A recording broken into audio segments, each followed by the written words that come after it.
Bible, and got to the point where King Saul was, as a young man, was first anointed.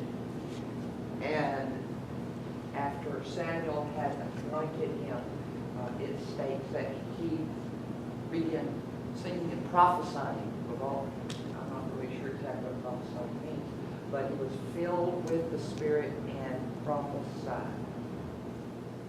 Of course, we also know what King Saul eventually did. I mean, basically went nuts. But I know what I'm trying to say, but I can't get there. In the Old Testament, references to the Spirit and the activity of the Holy Spirit was different than in the New Testament. Because in the New Testament, it says that now God's Spirit will dwell in us. That was not part of the Old Covenant. That was not the relation they had to God then.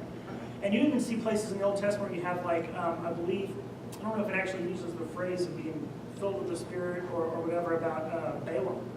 But God was telling him what to do. He wouldn't let him say certain things, and he made him say other things.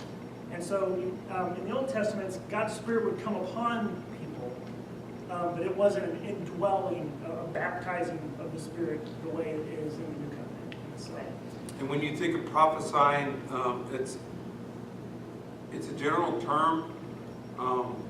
It still means to proclaim.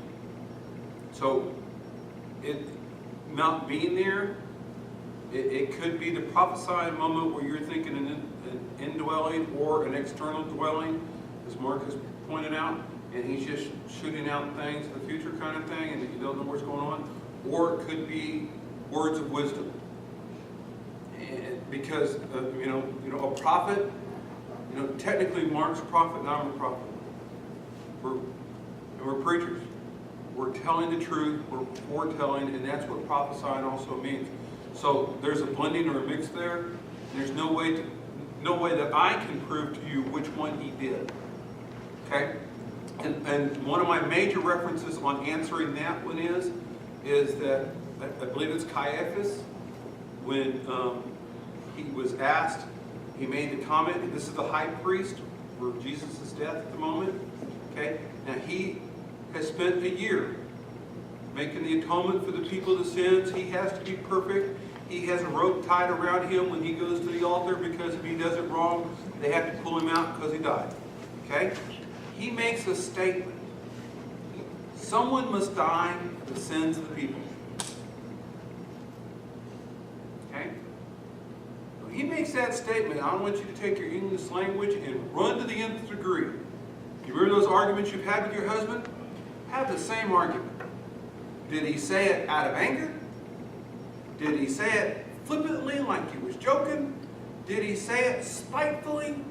Did he say it heavenly? Did he say it like he was anointed from God and it was God's voice speaking through him? I don't know. But what he said is still true. How he said it doesn't matter anymore. And that's the thing that sometimes we struggle with. We want it to be said only this way. I don't know. And that's my reference on that one. When you think about prophesying, which way did he say it? I don't know. And when you look at some of the Old Testament prophets and how they dealt with it, they are so fully human, it's unreal.